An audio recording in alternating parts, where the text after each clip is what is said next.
한미 정상회담이 끝난 뒤 침묵을 지켜오던 북한이 오늘 관영 매체를 통해서 첫 반응을 내놨습니다. 한미 정상의 공동성명이 나온 지 9일 만입니다. 북한 조선중앙통신에 실린 비난글의 표적은 한미 미사일 지침 종료였습니다. 자신들을 향한 고의적인 적대 행위라면서 날을 세웠는데 정작 그 수위는 조절했다는 분석이 많습니다. 실제로 북한은 조선중앙통신 평론가를 내세워 포문을 열었습니다. 김정은 위원장이나 김여정 부부장은 차치하고 외무성 당국자 등과 비교해도 격이 한참 떨어집니다. 발언의 무게감 자체가 다릅니다. 향후 정세 변화에 따라 입장이 일부 바뀌더라도 북한 정권 입장에서는 부담이 덜합니다. 발언 주체와 맞물려서 입장 표명 형식의 격이 낮은 것도 수위 조절의 근거입니다. 가장 공식적인 정부 성명은 물론 주요 당국자의 담화문 형태가 아닌 겁니다. 북한은 대륙간 탄도미사일 발사 성공 등 주요 사안을 발표하거나 대외 정책을 예고할 때 두 형식을 주로 써왔습니다. 우리가 목표한 로켓 무기 체계 개발의 완결 단계에 도달한 가장 위력한 대륙간 탄도 로켓이다. 비난글이 오늘자 기준으로 노동신문에 담기지 않은 점도 주목할 부분입니다. 주민들이 보는 노동당 기관지를 빼고 대외 매체에서만 불만을 드러냈습니다. 결국 북한의 이번 반응은 협상의 여지를 남겨둔 상태에서 벌이는 기싸움 성격이 짙어 보입니다. 북핵 협상을 둘러싼 관련국들의 견해차가 큰 상황에서 치열한 신경전이 예상되는 이유입니다. 그럼 취재기자 연결해서 보다 자세한 내용 알아보겠습니다. 한현희 기자. 네, 통일부입니다. 네, 앞서 전해드린 대로 한미 정상회담과 관련한 사실상 북한의 첫 반응인 거죠? 네, 그렇습니다. 한미 정상회담 이후 침묵을 지켜온 북한이 한미 정상회담 종료 9일 만에 첫 입장을 냈습니다. 한미 정상회담 결과의 전체적인 내용에 대한 건 언급은 아니고 미사일 지침이 종료된 것을 비판했는데요. 조선중앙통신은 김명철 국제사안 논평원 명의의 글에서 미사일 지침을 해제한 미국의 처사를 고의적인 적대 행위라고밖에 달리 말할 수 없다라고 지적했습니다. 그러면서 이 많은 국가들이 실용적인 접근과 최대 유연성이라는 미국의 새 대북 정책이 권모술수에 불과하다고 느끼고 있다고 언급하면서 미사일 지침 종료는 미국의 호전적인 대북 정책과 수치스러운 이중 언행의 적나라한 상기라고 꼬집었습니다. 또 우리의 관역은 남조선군이 아니라 대양 너머에 있는 미국이라며 남조선을 내세워 패권주의적 목적을 실현하려는 미국의 타사는 제 손으로 제 눈을 찌르는 어리석은 행위가 될 것이라고 말했는데요. 그러면서 이 가는 방망이 오는 홍두깨, 그러니까 되로 주고 말로 받을 것이라는 속담을 들면서 미국과 남측 당국이 그들의 공격의 핵심을 분명히 했으니 북한이 자기 방어의 역량을 강화하는 것을 탓할 어떤 근거도 없게 됐다면서 한반도의 정세 격화는 우리를 위협하는 세력들의 안보 불안정으로 이어지게 될 것이라고 경고했습니다. 북한은 또 문재인 대통령을 향해서도 거친 비난을 쏟아냈습니다. 문 대통령을 지역 나라들의 조중경 안에 스스로 머리를 들이민 남조선 당국자라고 언급하면서 일을 저질러 놓고 죄의식에 쌓여 이쪽 저쪽의 반응이 어떤지 촉각을 세우고 엿보는 비루한 꼴이 실로 역겹다 이렇게 비난했습니다. 또 국제사회를 향해서는 자신들의 유행결의 위반이 아니라 미국이 북한 코앞에서 벌이는 중대하고 도발적인 행동에 주목해야 한다고 촉구했습니다. 이처럼 이 강한 경고가 포함되긴 했지만 외무성 고위 당국자나 대변인 등이 아닌 조선중앙통신에 소속된 국제사안 논평원 명의의 글로 입장을 밝혔다는 점에서 수위를 조절하면서 외교적 행보에 여지를 남겼다는 분석이 나오고 있는데요. 통일부는 개인 명의의 글인 만큼 정부가 직접 논평을 하는 것은 적절하지 않다며 직접적 평가는 하지 않고 북한의 반응에 대해서 신중한 입장에서 계속 지켜보겠다고만 말했습니다. 지금까지 통일부에서 YTN 한현입니다. 김호수 검찰총장 후보자 청문보고서 재송부 시한인 오늘 여당이 보고서를 단독으로 채택했습니다. 국민의힘은 청문회가 파행했던 만큼 청문회부터 다시 열어야 한다며 회의에 참석하지 않았습니다. 국회에 나가 있는 취재기자 연결합니다. 황혜경 기자. 네, 국회입니다. 네, 김호수 검찰총장 후보자에 대한 인사청문 보고서 결국 채택됐군요. 네, 그렇습니다. 문재인 대통령이 검찰총장 후보자에 대한 청문보고서 재송부 시한으로 정한 오늘 민주당이 법사위 전체 회의를 단독으로 소집해 청문보고서를 채택했습니다. 김호수 후보자가 검찰총장직을 수행하는데 아무 문제가 없다고 판단한 겁니다. 국민의힘 측 의원들은 회의에 참석하지 않았는데요. 기본적으로 김호수 후보자가 정치적 중립성과 도덕성, 자질 측면에서 부적격할 뿐만 아니라 여당이 법사위를 일방적으로 개최했다며 크게 반발했습니다. 앞서 지난 26일 열린 김 장관 후보자 인사청문회는 민주당 김용민 의원의 국민의힘 유상범 의원에 대한 과거 녹취록 폭로로 파행에 이르렀습니다. 전관예우 가능성을 지목한 녹취록에 대해 유 의원은 명예훼손이라며 반발했고 이 과정에서 민주당 김남국 의원과 국민의힘 조수진 의원까지 가세하면서 물리적 충돌 직전까지 치달았는데요. 이후 국민의힘 측이 모두 퇴장하면서 청문회는 종료됐습니다. 보고서가 여당 단독으로 채택되자 국민의힘 법사위원들은 성명을 내고 정부 여당을 비난했는데요. 문재인 정권의 무도, 무법한 행태 때문에 대한민국의 법치는 말살됐다며 반드시 이에 대한 책임을 져야 한다고 주장했습니다. 반면 민주당은 청문회 파행은 스스로 회의장을 나가 들어오지 않은 국민의힘 때문이라면서 보고서 채택을 강행했습니다. 문 대통령이 임명까지 한다면 현 정부 들어 야당 동의 없이 임명되는 32번째 장관급 인사가 될 것으로 보입니다. 네, 이어서 당내 소식도 좀 알아보죠. 조국 전 법무부 장관의 회고록 출간 소식에 민주당 내부가 어수선하다고요? 네, 그렇습니다. 다음 달 1일 출간 예정이죠. 조국 전 장관이 회고록을 낸다는 소식에 민주당 내에서 당혹스러운 분위기가 감지되고 있습니다. 대선 국면을 앞둔 상황에서 다시금 과거 논란이 재현되거나 불공정, 내로남불과 같은 문제가 불거질 수 있다는 우려 때문인 것으로 보이는데요. 다만 대놓고 속내를 드러내진 않고 있는 가운데 조응천 의원이 직접 SNS에 글을 올려 조 전 장관과 당내 일부 옹호 분위기를 비난했습니다. 조 의원은 지난 4.7 재보궐선거 패배의 원인을 돌아보며 민심을 듣는 프로젝트를 한창 진행하는 중에 하필 선거 패배의 주요한 원인 제공자로 지적되는 분이 저서를 발간했다면서 국민의힘 당내 경선이 국민적 관심을 받고 있는 동안 민주당은 국민에게 어떤 모습으로 비춰지고 있나 생각하면 속이 편치 않다고 지적했습니다. 특히 이낙연, 정세균, 추미애 등 당내 주요 대권 주자들이 잇따라 조 전 장관을 감싸는 발언을 한 데 대해 강성 당원을 의식한 거라면서 당혹감을 넘어 난처하게 만들고 있다고 비판했습니다. 반면 같은 당 박찬대 의원은 조 전 장관의 회고록이 사전 구매 예약 첫날 완판되는 초대박을 터뜨렸다면서 이른바 조국 사태는 검찰개혁이라는 국민의 염원을 위해 임명된 법무부 장관을 검찰과 언론이 함께 무참히 도륙한 거라고 주장했습니다. 또 회고록 조국의 시간이 새로운 신호탄이 돼 검찰과 언론이라는 두 칼에 새겨진 조작과 날조를 지우고 공정을 새겨줘야 한다고 강조했습니다. 네, 국민의힘 전당대회 소식도 알아보겠습니다. 어제 광주에서 열린 연설회에서 후보들이 격돌했는데 오늘 밤 첫 TV토론회도 열린다고요? 네, 그렇습니다. 이준석 전 최고위원대 나경원, 주호영, 조경태, 홍문표 의원 등 신구 대결로 주목받고 있는 국민의힘 전당대회가 어제 1차 합동연설회를 시작으로 본경선 일정을 시작했습니다. 당대표 본선 진출자 5명이 확정된 이후 호남과 제주 지역 당원들을 상대로 첫 합동연설회가 열린 건데요. 오늘 밤 10시에는 첫 TV토론회도 예정돼 있습니다. 앞서 이준석 후보는 오늘 오전 KBS 라디오 최경영의 최강시사와의 인터뷰에서 호랑이 등에 탔다면서 예비경선 1위라는 기세를 몰아 당대표에 당선된다면 파격적으로 당을 쇄신하겠다는 뜻을 밝혔습니다. 특히 자신이 내놓은 공정 담론이 당의 근간에 자리 잡을 수 있다면 세대 교체를 뛰어넘는 체질 변화가 있을 거라면서 승리를 자신했는데요.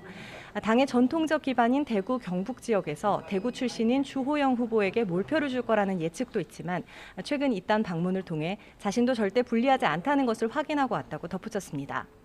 예비경선 2위였던 나경원 후보도 오늘 아침 BBS 라디오에 출연해 이준석 후보를 겨냥하고 나섰는데요.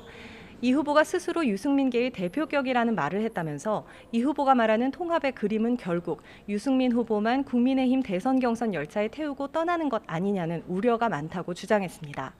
또 친한 사람끼리 정치를 할 수는 있지만 이번에는 특별히 어떤 대선 후보와 친하거나 계파에 속하지 않는 사람이 당대표를 하는 게 공정하고 중립적인 대선 관리의 중요한 덕목이라고 강조했습니다.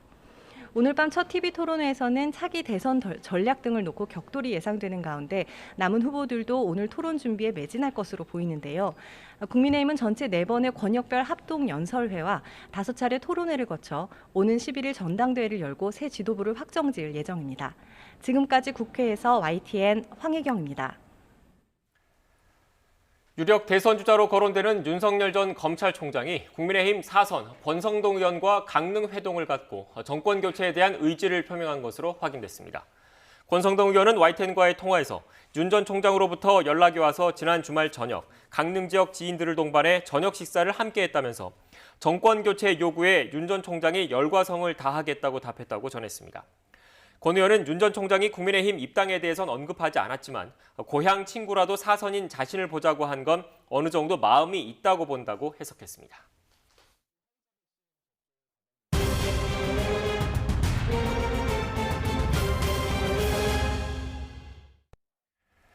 지금부터는 코로나19 관련 소식 전해드리겠습니다. 아스트라제네카와 화이자의 코로나19 백신에 이어서 내일 낮엔 모더나 백신이 국내에 처음으로 도입됩니다. 중대형 병원에서 일하면서 1분기 우선 접종 대상에서 빠져있던 의료 종사자들이 모더나 백신을 맞게 됩니다. 예방접종센터에 나가 있는 취재기자 연결하겠습니다. 이준엽 기자. 네, 양천구 코로나19 예방접종센터에 나와 있습니다. 네, 다음 달 중순부터 예방접종센터에서도 모더나 백신을 접종한다고요? 네, 아침 8시 반부터 지금까지 600명 이상의 사람이 화이자 백신 접종을 받았는데요. 아직까지 예방접종센터엔 발길이 끊이지 않고 있습니다. 오늘 하루 동안 75살 이상 어르신 1,052명이 이곳에서 접종을 받도록 예약돼 있습니다. 내일 국내에 도착하는 모더나 백신도 이곳 예방접종센터에 공급될 예정인데요. 영하 20도 이하 초저온 보관이 권장되기 때문에 필요한 시설에 갖춘 예방접종센터로 오는 겁니다. 원래 오늘 인천공항에 도착할 예정이었지만 현지 사정으로 인해 내일 낮 12시 45분 도착으로 미뤄졌습니다. 모더나 백신 5만 5천 회분이 들어오면 청북 청주에 있는 오창 공장으로 옮겨집니다. 품질에 문제가 없는지 국가 출하 승인 절차를 거친 뒤 다음 달 중순부터 접종이 시작됩니다. 이번 모더나 백신 우선 접종 대상은 30살 미만 병원급 이상 의료기관 종사자입니다. 기존 의료기관 접종 대상에서 혈전 부작용 우려로 30살 미만은 빠졌었는데 이번에는 우선 대상에 포함된 겁니다. 또 병원에서 일하지만 우선 접종 대상은 아니었던 환경 미화나 환자 이송, 진료 보조 업무를 하는 종사자도 접종에 포함될 것으로 보입니다. 대상 의료기관은 백신 물량에 맞춰 대한병원협회를 통해 선정됩니다. 백신 접종 속도는 어떻습니까? 네, 예방접종기관 대부분이 문을 닫은 지난 주말 이틀 동안 17만 6천 명 정도만 예방접종을 받았는데요. 65살 이상 74살 미만 일반 어르신 접종이 시작된 지난 27일 이후로 전국민 접종률은 가파르게 오르는 추세입니다. 지난 27일부터 이틀 동안 120만 명 정도가 접종을 받아서 하루에 1%포인트씩 접종률이 늘었습니다. 이미 전국민 접종률은 10%를 넘겼습니다. 다음 달 7일부터는 60살부터 64살까지 어르신과 30살 이상 유치원, 어린이집, 초등학교 1, 2학년 교사와 돌봄 인력 예방접종도 시작돼 더욱 접종에 속도가 붙을 전망입니다. 백신 접종에 대한 거부감이 줄어들었다는 설문 결과도 있는데요. 중수본조사에서 백신을 접종하겠다는 응답이 69.2%로 지난달보다 7.8%포인트 올랐습니다. 내일부터는 30살 이상 예비군, 민방위 대원, 국방 외교 관련자와 가족을 대상으로 얀센 백신 접종을 위한 사전 예약을 받습니다. 미국 정부가 우리 군에 제공한 101만 2,800회분이 이번 주 안으로 공군 수송기를 통해 들어올 예정입니다. 지금까지 양천구 코로나19 예방접종센터에서 YTN 이준엽입니다. 중앙재난안전대책본부는 미국에서 얀센 백신 100만 명분을 공급받게 되면서 상반기에 1,400만 명 접종이 가능할 것으로 내다봤습니다. 중대본은 애초 얀센 물량을 고려하지 않고 상반기 1,300만 명 1차 접종을 목표로 한 만큼 접종 인원이 더 늘어날 수 있다고 설명했습니다. 지난 이틀 동안 백신 접종을 받고 이상 반응을 신고한 사례가 773건으로 집계됐습니다. 이 가운데 사망 신고 3명이 포함됐습니다. 또 중증 전신 알레르기 반응인 아나필락시스 의심 신고 사례도 3건이 늘었고 주요 이상 반응 사례는 31건이 새로 신고됐습니다. 백신 접종 대상이 확대되면서 유통업계도 잇따라 백신 휴가 도입에 나서고 있습니다. 롯데쇼핑은 모든 사업부가 지난주부터 순차적으로 백신 휴가를 도입해 운영하고 있다고 밝혔습니다. 현대백화점 그룹도 13개 계열사에 유급휴가 2일을 도입하고 필요하면 연차를 더 쓰도록 독려하고 있다고 설명했습니다. 그동안 앞뒤 좌우로 뛰어앉아야 했던 프로야구 경기장에서 가족과 친구, 지인 등 최대 4명이 나란히 앉아서 경기를 관전할 수 있게 됐습니다. KBO는 방역당국과 논의해 이 같은 방침을 확정했고, 다만 돔구장인 고척 스카이돔은 제외된다고 설명했습니다. 지난 29일부터 30일 새벽까지 부산 해운대 해수욕장 인근에서 외국인들이 마스크를 착용하지 않고 술판을 벌였다는 주민 신고와 관련해 주한미군 사령부는 장병들이 연루됐는지 확인하고 있다고 밝혔습니다. 주한미군 리피터스 대변인은 해운대 해수욕장에서 벌어진 행위를 인지하고 있고 현재 조사가 진행 중이므로 완료될 때까지 어떠한 의견도 밝히지 않을 것이라며 이같이 말했습니다. 코로나 바이러스의 기원에 대해서 미국과 중국이 첨예한 신경전을 벌이는 가운데 영국과 노르웨이 과학자 2명이 중국의 우한 연구소에서 바이러스가 인위적으로 만들어졌다고 주장한 논문이 미국 언론에 소개됐습니다. 영국 정보기관도 코로나19 바이러스의 우한 연구소 기원서를 조사하고 있는 것으로 전해졌습니다. 보도에 김원배 기자입니다. 영국 세인트 조지 대학교 의대의 앵거스 달글리시 교수와 노르웨이 바이러스 학자 비르게르 쉐렌센 박사가 코로나19 바이러스가 자연적으로 발생했을 가능성은 아주 낮다고 주장했습니다. 영국의 데일리 메일과 미국 폭스뉴스는 이들이 작성한 22쪽의 논문을 입수해 보도했습니다. 이들은 논문에서 코로나19 바이러스가 인위적으로 만들어졌다며 3가지 근거를 들었습니다.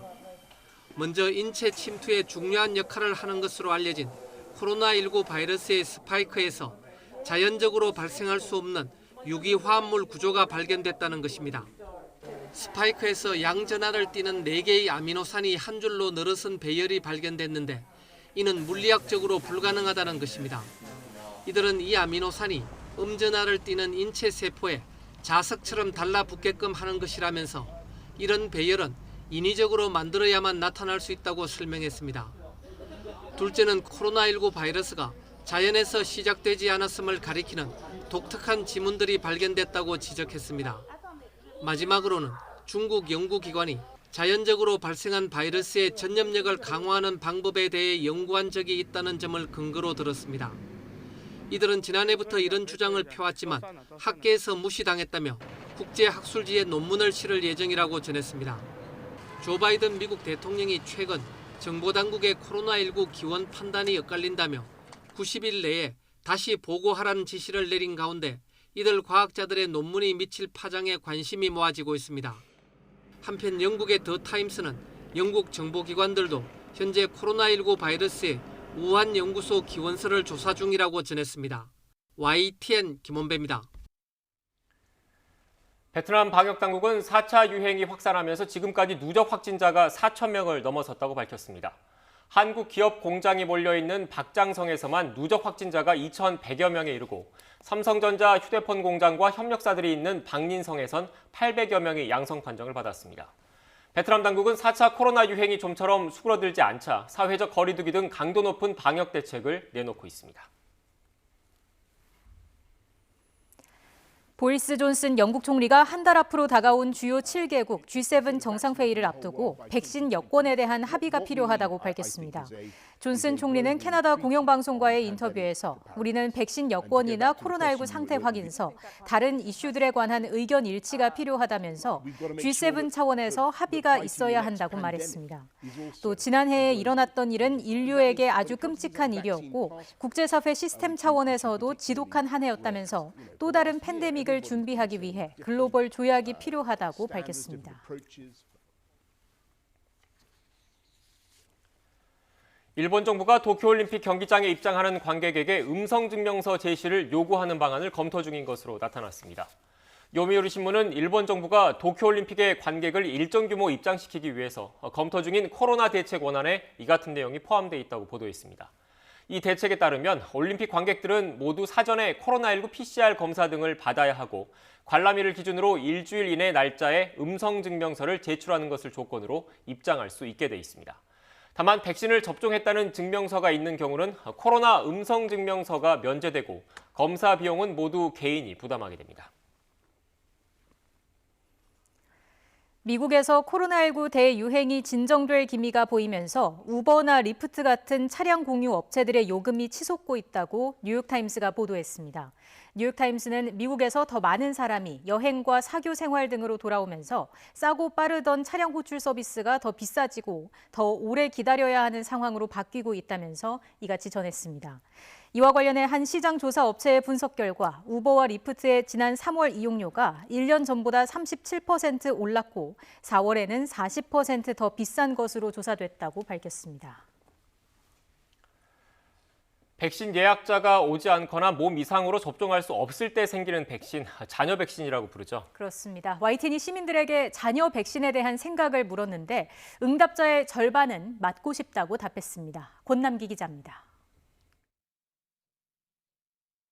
예약 접종을 위한 카카오 앱은 접속자가 몰리면서 한때 먹통이 되기도 했습니다. 예약을 취소하는 사례가 좀처럼 나오지 않아 쉽지 않습니다. 지난주부터 도입된 잔여 백신 앱은 몰려든 접속자들로 한때 먹통이 될 정도로 큰 관심을 끌었습니다. 어제 같은 경우도 6만 2천 명 정도가 이제 더 예비 명단이라든지 잔여 백신 앱을 통해서 실제로 잔여 백신을 맞을 의향이 있는지 시민들에게 물어봤습니다.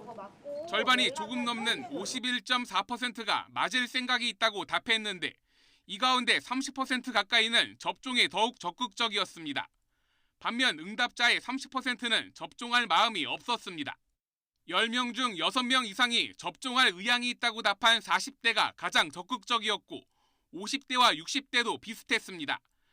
다만 30대는 잔여 백신을 접종하겠다는 응답이 40%가 안 됐습니다. 이번 조사는 잔여 백신에 그쳤지만 나이대별로 진행되는 전체 백신 접종률 추이를 엿볼 수 있다는 분석이 나옵니다. 향후 백신 접종률을 높이려면 청년층 대상 안전성과 효과성에 대한 적극적 홍보가 필요할 것 같습니다. 접종 의사는 지지 정당별로도 갈렸습니다. 더불어민주당을 지지하는 사람은 70% 가까이가 맞겠다고 답했지만 국민의힘 지지자들은 40% 수준에 그쳤습니다. 이번 조사는 지난 28일 전국 만 18세 이상 남녀 500명을 대상으로 진행됐고 표본 오차는 95% 신뢰 수준에 플러스 마이너스 4.4%포인트입니다. YTN 권남기입니다. 네, 잠시 뒤에 중앙방역대책본부 브리핑이 시작될 것 같은데 먼저 현장 그림을 보면서 어제까지 신규 확진자 현황 등 전반적인 상황에 대해서 한번 정리를 해보겠습니다. 현장 그림 먼저 크게 띄워주시죠. 네, 일단 잠시 뒤에 중앙방역대책본부 브리핑이 시작될 것 같습니다. 네, 지금 정은경 청장이 나왔는데 먼저 현장 오디오 듣고 오겠습니다.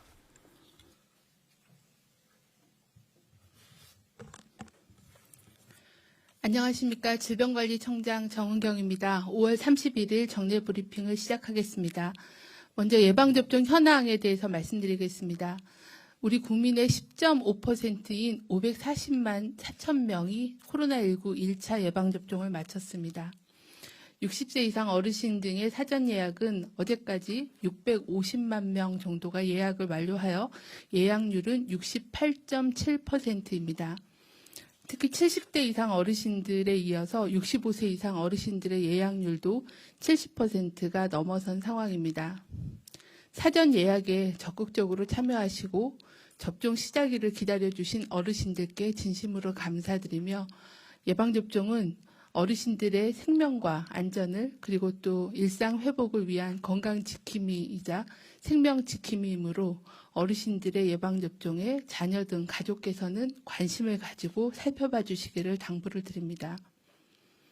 내일부터는 한미 정상회담 후속 조치로 미국 정부로부터 공여받은 얀센 백신 101만 회분에 대한 사전 예약이 진행됩니다. 양국 당국 간의 협의를 거쳐서 30세 이상 예비군, 민방위 대원, 그리고 군 관련 종사자 등을 대상으로 접종하기로 이미 계획을 발표드린 바가 있습니다. 미국이 공유한 얀센 백신은 6월 중 접종을 완료할 계획이며 60세 이상 접종과 동일한 방식으로 사전 예약을 거쳐서 위탁 의료기관에서 접종을 실시합니다. 국방부 등 관계부처로부터 접종 대상자로 사전 안내를 받으신 분들과 예비군 그리고 민방위 대원 등 접종 대상자께서는 내일 6월 1일부터 사전 예약이 시작되며 접종은 6월 10일부터 20일까지 실시할 예정입니다. 이 시기에 접종받지 못한 대상자들께서는 3분기 7월부터 9월 사이에 일반 국민 대상 접종 시기에 접종을 받으실 수 있다는 점도 다시 한번 안내를 드립니다. 다음은 백신 공급 상황에 대해서 말씀드리겠습니다. 5월 한 달 동안은 개별 계약 또는 코박스를 통해서 제공받은 751만 회분의 백신이 도입되는 등 현재까지 총 1,164만 회분의 공급이 완료되었습니다. 내일 6월 1일은 개별 계약된 아스트라제네카 백신 87만 9천 회분이 공급될 예정이며 모더나 백신 초도 물량인 5만 5천 회분도 국내에 도착할 예정입니다. 국내에 처음 도입되는 모더나 백신은 민, 관, 군, 경, 소방 합동으로 인천공항에서부터 충북 오창에 있는 물류 창고까지 안전하게 수송하여 보관하고 추후에 위탁 의료기관으로 배송할 예정에 있습니다. 다음은 현재까지 신고된 이상 반응 의심 사례에 대한 주간 분석 결과에 대해서 설명을 드리도록 하겠습니다. 전체 예방접종 대비 이상 반응 의심 사례 신고율은 0.36%입니다. 신고 사례 중에 95%는 근육통, 두통, 발열 등 일반 이상 반응 사례였으며 나머지 5%는 사망, 아나필락시스 등 중대한 이상 반응 신고 사례였습니다. 신고율은 계속 여성이 남성보다 높았고 연령대로 보면 젊은 층이 가장 높은 신고율을 보였으며 75세 이상 연령대에서는 가장 낮은 신고율을 보이고 있습니다. 또한 예방접종 후 이상 반응 신고율은 접종 초기에 비해서 매주 낮아지고 있는 추세입니다. 최근에 2차 접종이 진행되고 있습니다. 백신 접종 차수별로 이상 반응 신고율을 보면 화이자 백신은 2차 접종 후의 신고율이 1차보다 조금 더 높았고 아스트라제네카 백신의 경우에는 1차 접종 후의 신고율이 2차 백신보다는 좀 더 높아서 2차 접종 후의 신고율이 낮은 양상을 보여주고 있습니다. 아스트라제네카 백신 그리고 화이자 백신 두 가지 백신 모두가 다 연령이 낮을수록 또 신고율이 높아지는 경향이 있고 고연령층 어르신들에서의 신고율은 낮은 양상을 보여주고 있습니다. 또한 예방접종 후 이상 반응으로 신고된 사망자 현황을 보면 영국 등 국외 현황과 크게 다르지 않고 또 백신 간의 차이도 큰 차이를 보여주고 있지는 않습니다. 현재까지 계속 그 사망과 이상 반응과의 연관성, 백신과의 인과성에 대한 분석을 진행하고 있고 아직까지는 인과성이 확인된 사망 사례는 보고되고 있지는 않습니다. 예방접종 후 부작용으로 알려진 혈소판 감소성 혈전증 사례가 국내에서 처음으로 확인이 되었습니다. 대상자는 취약시설 종사자로 30대 남자입니다. 4월 27일 아스트라제네카 백신을 접종받은 후에 5월 9일 날 심한 두통이 나타나서 의료기관 방문 치료를 하다가 두통이 지속되고 5월 12일 경련이 동반되어 입원하였습니다. 담당 의료진은 입원 후 진행한 검사를 통해 뇌정맥 혈전증과 뇌출혈, 뇌전증을 진단하였습니다.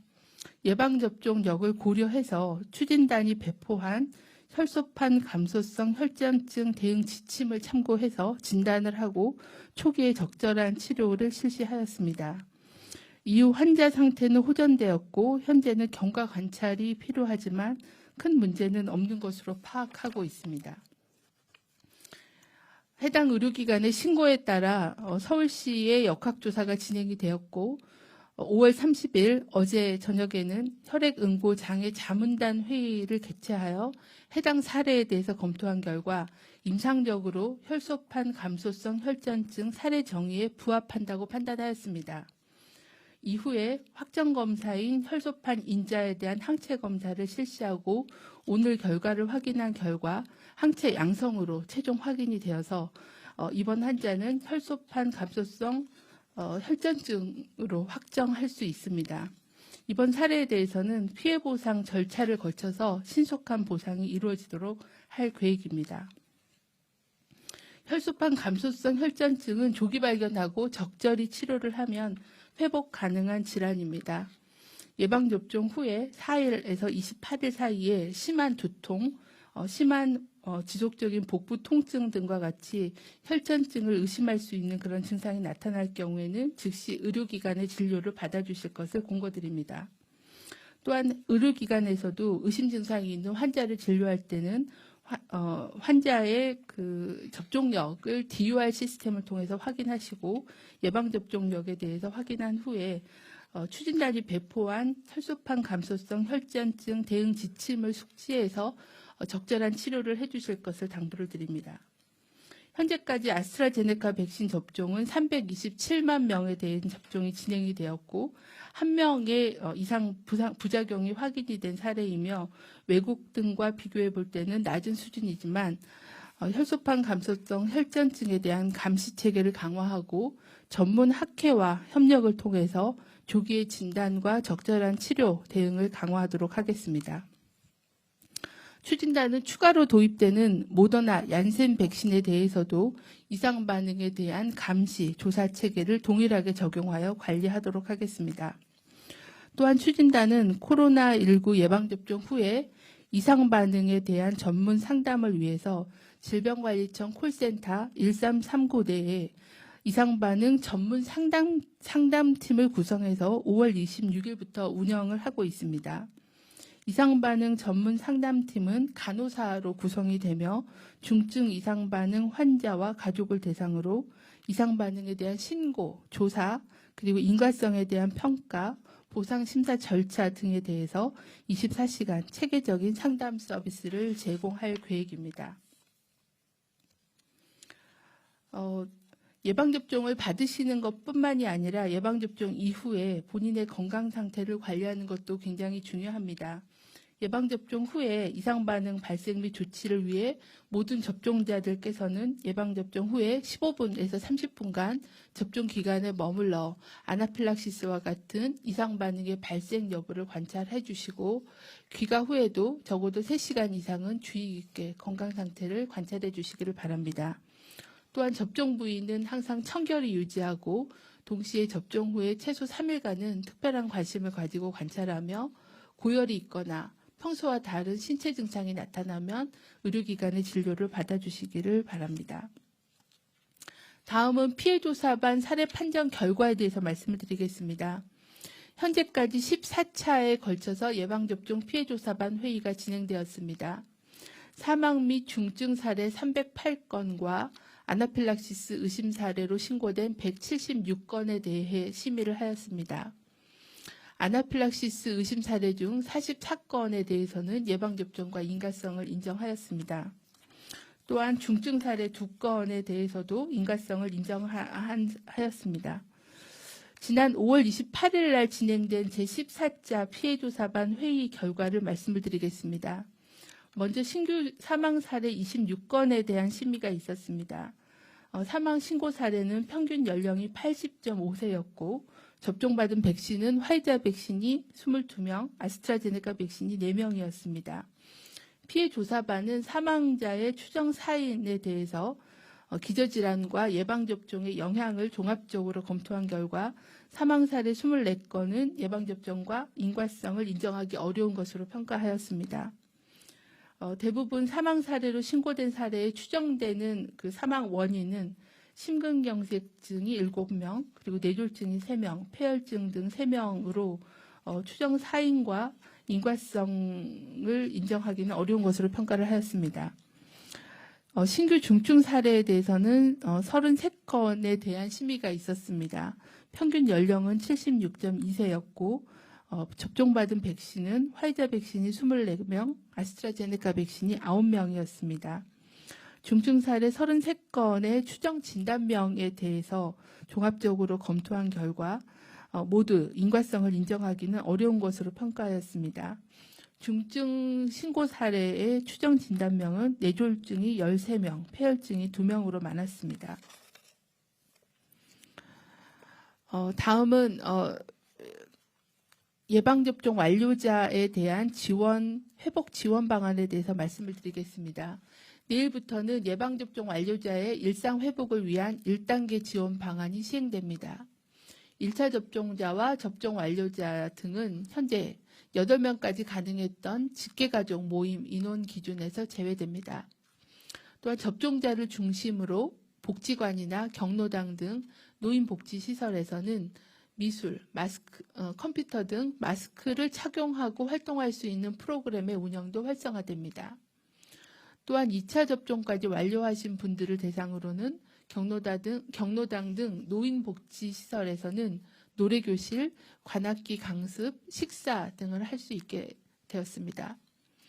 요양병원과 요양시설의 면회객과 입소자 중 어느 한쪽이라도 예방접종을 완료한 경우에는 대면 면회를 허용합니다.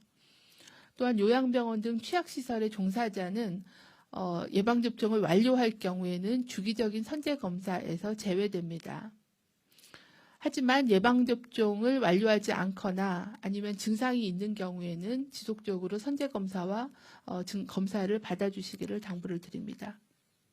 이 밖에도 예방접종에 참여하시는 분들께는 주요한 공공시설의 이용요금이 할인 또는 면제되는 등 다양한 혜택이 제공될 예정입니다.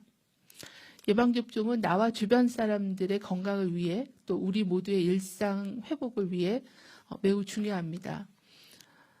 예방접종을 받더라도 실내에서의 마스크 착용은 예외 없이 지켜져야 한다는 점은 다시 한번 강조를 드립니다. 다음으로는 코로나19 주간 발생 동향에 대해서 설명을 드리겠습니다. 국내 발생 확진자는 최근 1주간 하루 평균 562명으로 지난주에 대비해서 4.1%가 감소하였습니다. 수도권에서는 유행이 지속되고 있고 특히 충청권 경북 지역에서는 실내체육시설, 음식점, 유흥시설 등을 중심으로 한 집단 감염 발생으로 지난주에 비해서 증가세가 지속되고 있는 상황입니다. 해외 유입 확진자는 최근 1주간 하루 평균 21.6명이 확진이 되어 지난주에 비해서는 감소하였습니다. 고령층 예방접종이 확대되면서 사망자 수와 치명률도 감소세를 유지하고 있는 상황입니다. 하지만 연일 국내에서 500명대 후반의 발생이 지속되고 있습니다. 특히 다중이용시설, 그리고 가족, 지인 모임, 사업장 등을 통한 집단 감염이 지속 발생하고 있어 일상생활 속에 방역수칙 준수가 더욱 중요한 시점입니다. 다중이용시설 관련해서는 대구, 울산, 그리고 경남 지역 등에서의 유흥주점에서의 집단 감염으로 지역사회로의 확산 전파가 확인되고 있습니다. 최근 1주간 감염 경로를 보면 확진자 접촉인 경우가 45.1%로 가족, 지인, 동료 등 사람 간의 접촉을 통한 소규모 모임, 그리고 사업장 관련된 확진자도 계속 발생하고 있는 상황입니다. 방역당국은 집단 감염이 빈번한 유흥시설, 실내체육시설, 목욕장 등 다중이용시설에서의 감염이 증폭, 확산되지 않도록 현장 점검을 강화하고 종사자에 대한 주기적인 선제검사를 지속적으로 실시하겠습니다. 또한 감염 취약 사업장에 대해 종사자 증상관리, 마스크 착용 및 공용 공간에 대한 방역관리, 주기적인 환기 등 방역수칙 준수에 대한 집중적인 점검도 지속해 나가겠습니다. 또한 지역사회 확진자를 조기에 찾기 위해서 유증상자에 대한 적극적인 검사가 중요합니다. 또한 고위험 시설에 대한 선제검사와 유행이 발생하고 있는 유행 지역에 대한 특별관리 지원 등을 지속적으로 추진하겠습니다. 우리 국민의 10% 이상이 예방접종을 받으셨습니다. 특히 80세 이상 고령층의 접종은 60%에 이르러 코로나19에 가장 취약하신 분들에 대한 보호체계가 더욱 두터워지고 있습니다. 과도한 불안과 막연한 걱정보다는 한 사람 한 사람의 접종이 더해질 때 일상 회복 시간을 더 빨리 할 수가 있습니다. 아직 예방접종을 예약하지 않으신 어르신의 사전 예약과 예방접종에 자녀 등 가족들께서 관심을 갖고 살펴봐 주시기를 거듭 당부를 드립니다. 또한 예방접종을 통해 우리 사회에 충분한 면역력이 형성되기 전까지는 마스크 착용, 충분한 환기, 의심 증상이 있을 때 즉시 검사받기 등의 기본적인 수칙을 생활화해 주시기를 바랍니다. 특히 실내에서 마스크 착용은 예방접종을 받더라도 예외 없이 지속해야 한다는 것을 거듭 강조드립니다. 이상입니다. 네, 지금부터 기자님들 질문에 답변 드리는 시간 갖겠습니다. 네, 지금까지 중앙방역대책본부 브리핑 들었습니다. 주요 내용을 간략하게 정리해드리겠습니다. 먼저 내일부터 얀센 백신 101만 회분에 대한 사전 예약이 진행된다는 설명이 있었습니다. 30세 이상 예비군과 민방위 대원, 그리고 군 관련 종사자가 대상입니다. 그리고 새 내용이 좀 있었는데 국내 첫 혈소판 감소성 혈전증 확정 사례가 확인됐다는 정은경 청장의 설명이 있었습니다. 혈소판 감소성 혈전증 같은 경우에는 조기 발견 치료하면 회복 가능하다는 설명도 덧붙였습니다. 보다 자세한 내용은 이어지는 뉴스에서 다시 전해드리겠습니다.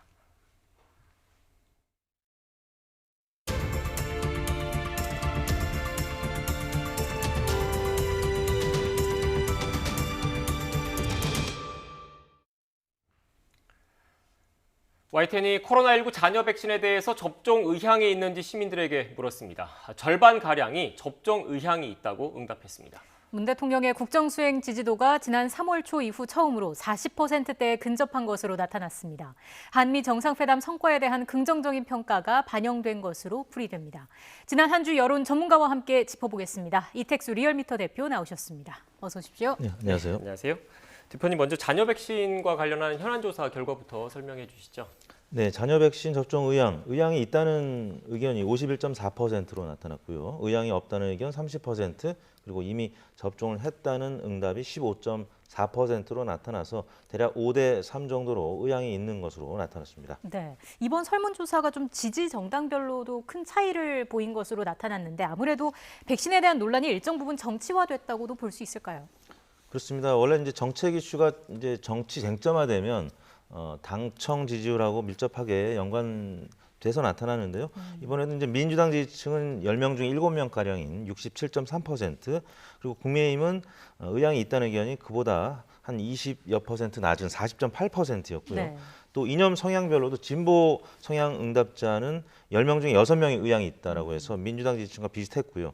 또 반면에 보수 성향자는 의향이 있다는 의견과 의향이 없다는 의견이 오차 범위 내에서 대략 39.7대 35.3, 한 4%포인트 차이로 팽팽한 것으로 나타났습니다. 네. 대표님, 연령별로는 어떤 차이가 있었습니까? 네, 문재인 대통령 지지율이 가장 높은 계층이 40대인데요. 이제 문재인 대통령 지지율 잠시 소개해드리겠습니다만 40대에서 55%의 긍정평가가 나오고 있는데 이 접종 의향에 대해서, 그러니까 잔여 백신 접종 의향에 대해서도 40대가 가장 높았습니다. 63.4%로 민주당 지지층과 이념 성향, 진보 성향 응답자들과 비슷한 맥락을 나타냈습니다. 반면에 30대가 가장 적었고요. 38.9%, 그리고 20대가 48%로 40대보다는 확연히 낮은 수치를 나타냈습니다. 예, 근데 적극 부정 응답이 가장 높았던 게 20대였는데 이건 어떤 배경이 있을까요? 네, 그 이상 반응 신고율이 20, 30대에서 좀 많이 있었다고 하는데 그 중에서도 20대, 그리고 최근 이제 돌파 감염도 20대 의료인에게서 처음으로 나타났는데 20대 유권자분들이, 20대 국민들이 좀 이런 부분 뉴스를 보고 경증이긴 합니다만 그래도 이상 반응 신고율이 좀 높다는 보도가 많이 나왔기 때문에 우려하는 20대 성인들이 있는 것 같습니다. 네. 대표님, 이런 가운데 정부도 코로나19 백신 예방접종 의향을 조사했다고 하던데 결과가 어떻게 나왔습니까? 네, 최근 들어서 이제 여러 가지 인센티브 제도도 도입이 되고 하면서 조금 주춤해졌던 접종 의향률이 많이 이제 향상이 돼가지고요. 10명 중에 한 7명 가량이 접종을 맞겠다고 응답을 나타냈습니다. 지난 4월 달은 61.4%로 이제 그 전달보다는 조금 하락했다가 이번 5월 말 조사에서는 69.2%로 네. 10명 중에 7명 가량이 맞겠다고 응답을 해서 꽤 높은 수치를 기록했습니다. 네. 지금 앞서 말씀하셨던 내용 중에 지금 10명 가운데 7명 정도, 정부가 조사한 결과 10명 가운데 7명 정도는 일단 백신을 맞을 의향이 있다라는 결과가 나왔다고 했는데 이게 전보다는 올라간 거죠? 앞서 그렇죠. 그 연장선상에서요. 그러니까 지난 이제 3월부터 지금 세 번째 조사를 하고 있는데요. 3월 달에는 60% 후반이었다가 지난달에는 백신에 대한 우려 관련된 보도들이 많이 나오면서 60% 초반으로 좀 빠졌었고요. 그러다가 이제 이번에 정부에서도 발표했죠.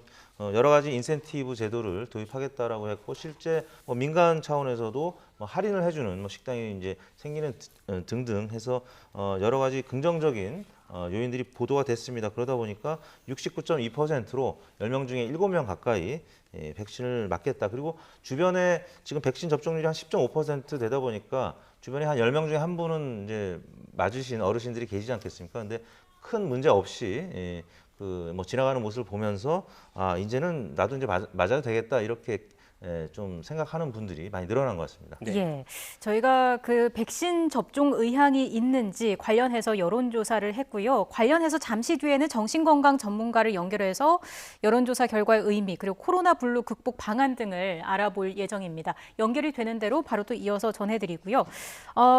조금 전에 저희가 전해드린 내용이기는 합니다만은 방금 TV를 켜신 분들도 계실 테니까요. 네. 다시 한번 그 여론조사 결과를 한번 좀 전해드리겠습니다.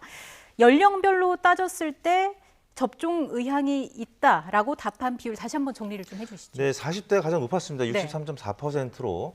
뭐 40대가 이제 당청 지지율이 가장 높은 세대이기도 하고 가장 진보적인 색채를 띠는 연령대입니다. 20, 30대는 최근 4.7 재보궐선거에서 나타났지만 문재인 대통령이라든지 여당 지지율이 조금 하락한 계층이기도 하고 또 하나는 이상 반응 신고율이 20, 30대에 좀 집중이 됐었고요. 또 돌파 감염도 20대에서 처음으로 나타났다는 보도들이 있었습니다. 예. 그러니까 경증이긴 합니다만 이런 부분들에 대한 우려를 특히 20, 30대가 많이 하다 보니까 20대, 30대의 자녀 백신 접종 의향률이 좀 낮게 나타난 것 같습니다.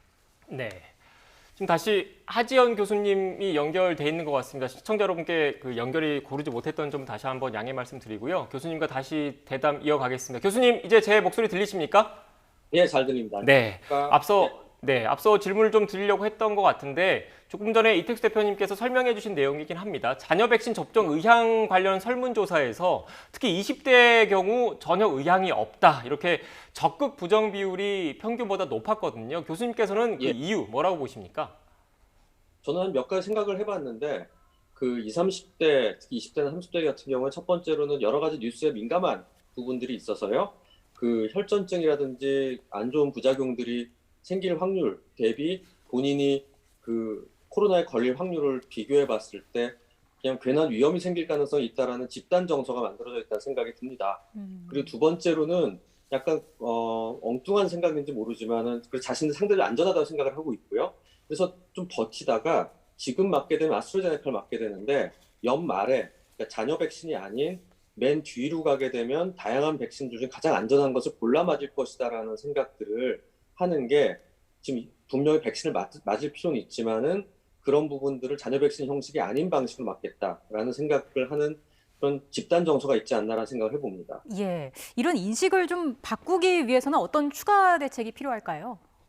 저는 최근 자녀 백신 맞기하고 앱이 만들어지고 그다음에 지난 한 1, 2주 사이에 굉장히 많은 분들이 자녀 백신도 맞고 또 백신 순서가 돼서 맞는 분들이 늘고 있지 않습니까? 네. 그러면서 이거 의외로 지난 뉴스에 나오면서 위험하다 얘기만 나오는 것과 달리 백신을 맞으면 되게 좋을 수도 있겠다. 내지는 많은 사람들이 맞고 있다. 그다음 7월부터 시작되는 이제 그 5인 이상 모임에 제외되지 않는다는 거 그리고 실외에서 마스크 벗어도 된다라는 인센티브가 눈에 보이기 시작하고 이제 이거 하면 이득이 있다라는 그러니까 지금 위험만 자꾸 보이고 있는데 백신을 맞았을 때 눈에 보이는 이득이 있는 게 분명히 보이기 시작한다면 백신 접종에 대한 참여도는 훨씬 올라갈 것이라고 생각합니다. 네. 이런 가운데 코로나19 장기화로 우울감을 느끼는 이른바 코로나 블루 현상도 지금 확산하고 있는데 특히 20, 30대 젊은 층의 경우에 위험 수준이다. 이런 분석도 있더라고요. 원인이 뭡니까? 일단은 기본적으로는 20, 30대 특히 20대의 경우에는 사회활동을 해야 되고 사회활동에 진입을 해야 되는 연령대인데 시작 자체를 하지 못한 채 1년 반, 2년이 지나고 있고요. 그러면서 다들 이야기하는 게 나에게 어떻게 결정적인 시기라고 할 수 있는 딱 취업을 해야 될 시기 내지는 일을 해야 될 시기, 공부를 해야 될 시기에 중요한 2년이 날아가 버리게 되면 그 시기에 또 다른 내 후배들이 들어오게 된다라는 생각들을 하는 게 굉장한 두려움으로 다가가고 있는 게 있고요. 현실적인 부분에서. 그리고 두 번째로는 기본적으로 최근에 지난 10년 사이에 큰 사회적 변화가 우울이라든지 불안에 대한 어떤 문턱이 굉장히 낮아진 아주 쉽게 우울해하고 불안해하는 되게 좋게 말하면 민감한 분들이 젊은 층에서 많기 때문에 상대적인 우울하다, 힘들다라고 느끼는 경향성이 훨씬 많은 면들이 있습니다. 하지만 분명한 거는 코로나 블루라고 얘기하는 거는 병으로서의 우울증은 아니라는 거. 우울한 느낌을 갖는다는 건 인간에게 있어가지고 굉장히 자연스러운 보호를 위한 감정이기 때문에 그걸 무조건 나쁜 거로만 생각하기보다는 현재 위험한 상황에 나를 보존하기 위해서 내지는 적극적으로 어떤 일을 해나갈 상황이 아니라고 느껴서 약간 나를 신중하고 에너지를 보존하는 방식으로 나를 변화시키고 나를 조금 그런 방식 만들고 있는 시기라고 보시는 게 옳다고 생각합니다. 네, 교수님 혹시 그럼 이게 뭐 자가 진단이 가능한 우울증 체크리스트 같은 게 있을까요? 뭐 여러 가지로 네이버나 여러 가지 사이트 돌아다니는 거 있는데요. 그거를 중요한 거 좀 세 가지만 말씀드리고 싶어요. 하나는 먹고, 자고, 그다음에 공부하거나 일을 하는데 필요한 에너지. 이 세 가지가 뚜렷하게 떨어지는 게 2주 이상 지속된다면 그때는 좀 전문기관의 상담을 받아보실 필요가 있는 거고요. 네. 근데 약간의 뭐 좀 우울해요, 기분이 안 좋아요, 좀 처져요 하는 거는 꼭 병이라고 얘기할 수는 없기 때문에 우리 식수면과 관련된 리듬이 깨지는 것, 그리고 그게 하루 이틀 그러다 마는 게 아니라 1주나 2주 이상 지속되는 것의 차이를 잘 보시는 게 굉장히 중요하겠습니다. 네. 일단 이렇게 자가 진단을 통해서든 아니면 그 교수님처럼 전문가의 상담을 통해서 이런 코로나 블루 증상이 확인됐을 경우에 어떻게 하면 극복이 가능할까요? 저는 그러니까 저랑 상담하시고 있는 분들한테도 마찬가지지만 마찬가지로 먹고 자고 하는 루틴들을 잘 지키자. 우리 밖에 나가지도 못하고 그다음에 뭐 먹는 것도 마음대로 할 수 없고 그러고 있지만 그다음에 원격 온라인 수업, 비대면 수업으로 대부분 하고 있기 때문에 학생들인 경우에는 좀 밤에 뭐 아무 때나 일어나서 공부하고 이런 경우가 많은데 우리 평상시에 코로나 없을 때 활동하듯이 잘 때 자고 먹을 때 먹고 하루 세 끼 잘 챙겨 먹고 그다음에 제한되지만 하루에 한 번은 최소한 밖에 나가서 햇볕 보고 걷고 30분 정도 이상 걸으면서 햇볕 보고 이런 것들을 의도적으로라도 할 수 있도록 야외 활동들을 하는 모습을 지켜나가는 게 우리의 마음 건강을 지키는데 굉장히 중요한 어떤 최소한의 일이라고 생각합니다. 주변에서 또 신경을 써주는 것도 중요할 것 같은데 주변에서는 어떻게 도와줘야 할까요? 주변에서는 막 너무 귀찮게 하기보다는 그러니까 저는 이제 그 작은 권유들을 하자고 말씀드립니다. 밥 같이 먹을래? 내지는 같이 나가서 산책하자. 내지는 좀 어떻게 지냈는지 기분은 어떤지 물어보는 정도의 이거지 막 꼬치꼬치 캐먹고 이래야 된다 저래야 된다라는 식으로 너무 이제 좀 이렇게 사람을 힘들고 도리어 거리를 두게 만들고 자기 방에서 못 나오게 하는 것보다는 그냥 작은 권유들을 하고 그러다 보면 언젠가는 3번에 한 번만 나가서 같이 다닐 수 있고 움직일 수 있으면 또 그게 이거 생각보다 괜찮네?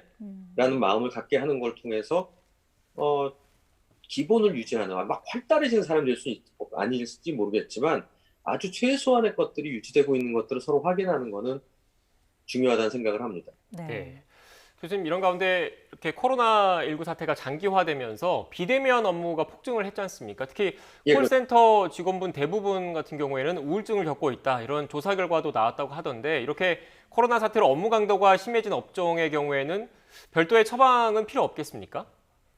그런 부분들이 어떻게 보면 정말 지친다라는 생각들을 하게 되고요.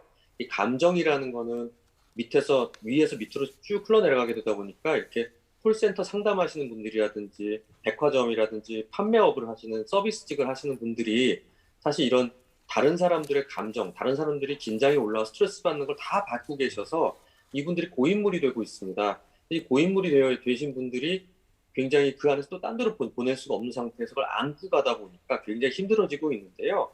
이럴 때 저는 뭐 이렇게 순환적으로 가능하다면 짧지만 10분, 15분도 좋고요. 잠깐 그 긴장도를 낮추고 바람을 쐴 수 있고 한 작은 휴식 시간들을 좀 짧게 드릴 수 있는 면들이 실은 굉장히 그 리프레시하고 정신 건강을 유지하는 데 도움이 되거든요.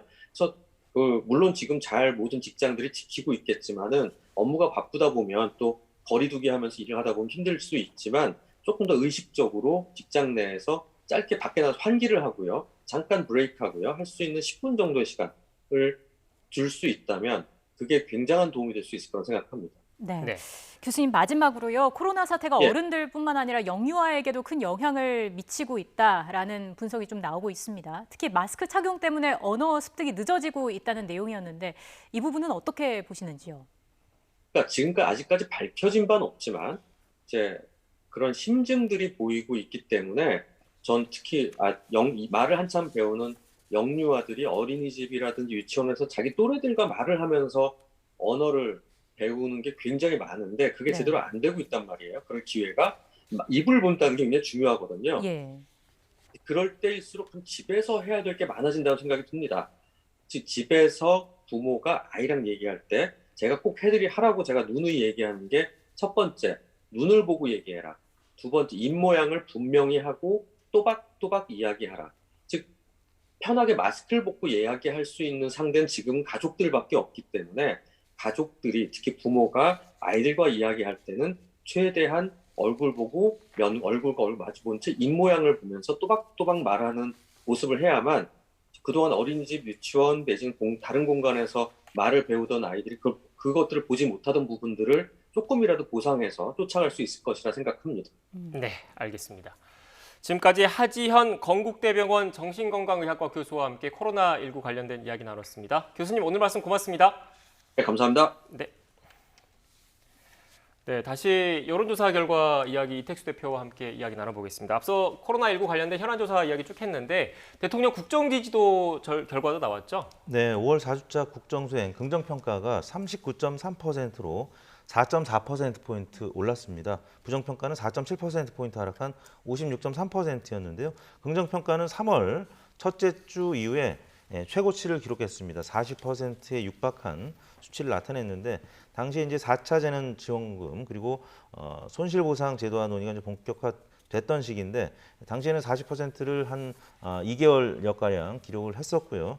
그러다가 LH 사태가 터지면서 3월 둘째 주, 그러니까 재보궐선거 한 달 전부터는 문재인 대통령 지지율이 국정수행 긍정평가가 좀 고전하는 모습을 나타냈었는데 일단은 3월 첫째 주 이후에 긍정평가는 최고치 그리고 3월 2주차 이후에 부정평가는 또 50%대로 다시 회귀하는 그런 모습을 나타냈습니다. 네, 지난 한 주 어떤 이슈들이 좀 영향을 미쳤을까요? 주초에는 한미 정상회담, 이제 뭐 민주당에서는 백신 기지에 이제 쾌거를 이뤘다. 그리고 이제 미사일 지침도 이제 종료가 되면서 미사일 주권에 대한 회복이 됐다. 그래서 긍정평가가 있었고요. 뭐 여러 가지 대북 정책 공조 등의 이제 한미 정상회담 효과가 주 중반까지는 나타났는데 수요일 날은 이제 38.3%로 소폭 하락한 이유가 김호수 검찰총장 후보자의 청문회가 있었습니다. 이제 오늘 보고서 채택을 이제 여당이 이제 하게 됐는데 일단은 청문회가 있을 때는 지지율이 조금 빠지는 그런 모습을 나타내는데 지난주 역시 수요일 날은 38.3%로 약간 빠졌다가 목요일 날은 이제 한국은행이 경제 성장률을 4%로 이제 상향 조정했다라고 했고요. 금요일 날은 또 청와대가 수석급 3명 교체하는 그런 인사를 단행했습니다. 그러면서 지지율이 다시 주 후반에는 39%대까지 올라섰습니다. 네, 마지막으로 정당 지지율도 살펴볼까요? 네, 민주당 지지율이 이제 대통령 지지율만큼은 아니지만 소폭 상승해서 30.5%로 0.8%포인트 올랐고요. 국민의힘은 0.3%포인트 하락한 35.6%였는데 국민의힘은 이제 주 초에는 좀 약세를 보이다가 주 후반에는 아주 강세를 나타냈습니다. 37%대까지 올라섰는데요. 뭐 아시다시피 이준석 돌풍이 이제 주 후반에 많이 불게 되면서 주 후반에 이루어진 여론조사 일간 수치는 37%로 나타났고 또 오늘 발표된 주말에 조사된 다른 조사기관들도 대략 비슷한 수준의 정당 지지율을 나타냈습니다. 네, 알겠습니다. 지금까지 이택수 리얼미터 대표와 이야기 나눴습니다. 오늘 말씀 고맙습니다. 네, 고맙습니다. 감사합니다.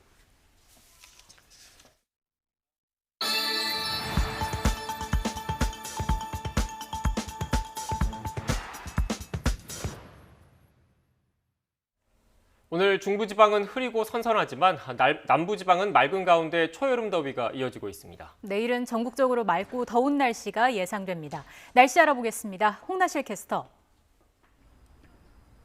네, 평화의 공원에 나와 있습니다. 네, 오늘은 중부와 남부의 날씨가 다르다고요. 네, 그렇습니다. 오늘 중부 지역은 흐린 하늘 아래 바람까지 불면서 비교적 선선한 날씨가 이어지고 있습니다. 현재 서울 기온은 22도 선을 보이면서 어제보다 4도가량 낮은데요.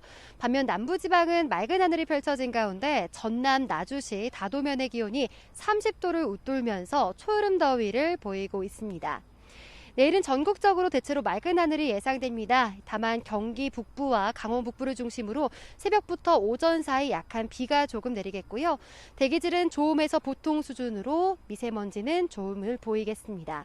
내일 낮에는 초여름 더위를 보이겠습니다. 낮 기온 서울 26도, 대전과 광주, 대구 29도로 오늘보다 1에서 4도가량 높겠습니다. 수요일인 모레는 대부분 지역의 기온이 30도 가까이 치솟겠고요. 목요일과 금요일 사이 전국에 또 한 차례 비가 내리면서 더위는 주춤할 전망입니다. 오늘 맑은 하늘이 펼쳐진 남부지방에는 자외선 지수가 높게 나타나고 있습니다.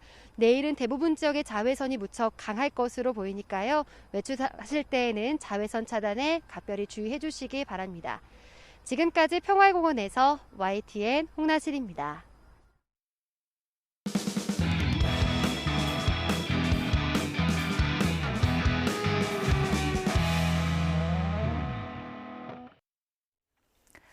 만 4,314톤. 언뜻 생각해도 엄청난 무게죠. 혹시 뭘 의미하는지 아시나요? 네, 지난 2019년을 기준으로 단 하루 동안 국내에서 발생하는 음식물 쓰레기의 무게입니다. 한 해를 기준으로 보면 무려 500만 톤이 넘습니다. 그런데 이렇게 버려지는 음식물 쓰레기의 절반 이상은 유통기한 때문입니다. 유통기한을 꼼꼼히 따지다 보니 아예 뜯지도 않고 버리는 경우도 적지 않은데요. 해묵은 숙제를 해결하기 위해 식약처가 어제 유통기한 대신 소비기한을 표시하는 방안을 추진하겠다고 밝혔습니다. 사실 오래전부터 거론된 내용이지만 식약처의 발표로 다시 논의가 본격화할 것으로 보입니다. 소비기한의 의미가 생소한 분들도 많으실 텐데요. 규정된 보관 조건을 유지하면서 소비할 경우 소비자 건강에 이상이 없는 기한을 뜻합니다. 제품의 제조일을 기준으로 유통과 판매가 허용되는 유통기한보다는 길어질 수밖에 없겠죠. 자, 구체적으로 얼마나 차이가 있을지 살펴보겠습니다. 현재 우유의 유통기한은 열흘이지만 소비기한은 60일로 50일이나 길어지고요. 치즈는 70일, 또 두부는 석 달이 지날 때까지도 잘 보관만 한다면 먹을 수 있게 됩니다. 소비 기한을 도입한 국가는 쉽게 찾아볼 수 있었습니다. 유럽연합 EU를 비롯해 캐나다, 영국, 일본 등은 유통기한 표기를 없애고 소비기한을 사용하고 있고요. 유통기한과 소비기한을 모두 사용하는 미국의 경우에는 식품의 특성에 따라 업체가 자율적으로 표기할 수 있도록 하고 있습니다. 물론 반대의 목소리도 있습니다. 낙농이나 유제품 업계는 자칫 변질 사고가 일어날 수 있다며 공식적으로 반대 입장을 밝혔습니다.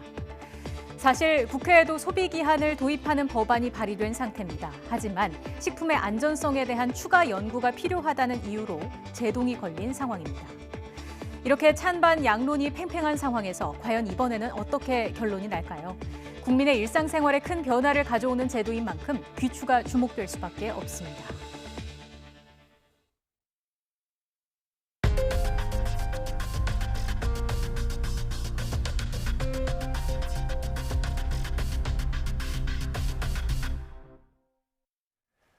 경찰이 어제 오전 택시기사 폭행 혐의를 받는 이용구 법무부 전 차관을 소환해 오늘 새벽까지 강도 높게 조사했습니다. 사건 발생 6개월 만에 첫 소환이었습니다. 경찰은 이 전 차관이 택시기사를 종용해 블랙박스 영상을 없애려 했다는 혐의 등을 집중적으로 캐물었습니다. 임성호 기자입니다. 이용구 법무부 차관이 탄 승용차가 건물 지하에서 나옵니다. 어제 오전 경찰에 출석해서는 자정을 넘겨 날이 밝기 직전까지 조사를 받은 겁니다. 이 차관이 지난해 11월 자택 앞에서 술에 취한 채 택시기사를 폭행한 이후 경찰은 처음으로 이 차관을 불러 조사했습니다. 당시 이 차관이 택시기사와 합의를 시도하며 폭행 장면이 담긴 블랙박스 영상을 지우라고 요청한 혐의를 집중적으로 캐물었습니다. 또 서초서가 단순 폭행으로 내사 종결하는 과정에 이 차관이 경찰 간부 등에게 도움을 요청했다는 의혹 등도 추궁한 것으로 알려졌습니다. 앞서 피해자 조사와 증거물 확보를 마친 만큼 경찰은 조만간 수사를 마무리할 방침입니다. 이른바 봐주기 수사 의혹에 관한 경찰 진상조사도 막바지로 접어들고 있습니다. 우선 당시 서초서 수사관이 택시 블랙박스 영상을 확인하고도 이를 묵살한 사실이 파악됐습니다. 또 사건 발생 이튿날 형사과장이 휴일인데도 출근해서 이 차관의 혐의와 관련한 판례 검토를 직원들에게 지시한 것으로 확인됐습니다. 이와 함께 당시 서초서 관계자들이 이 차관이 초대 공수처장 후보로 거론되는 법조계 유력 인사임을 이미 알았던 것으로 드러나기도 했습니다. 이와 관련해 서초서 관계자 3명이 최근 특수직무유기 혐의로 입건되기도 했습니다.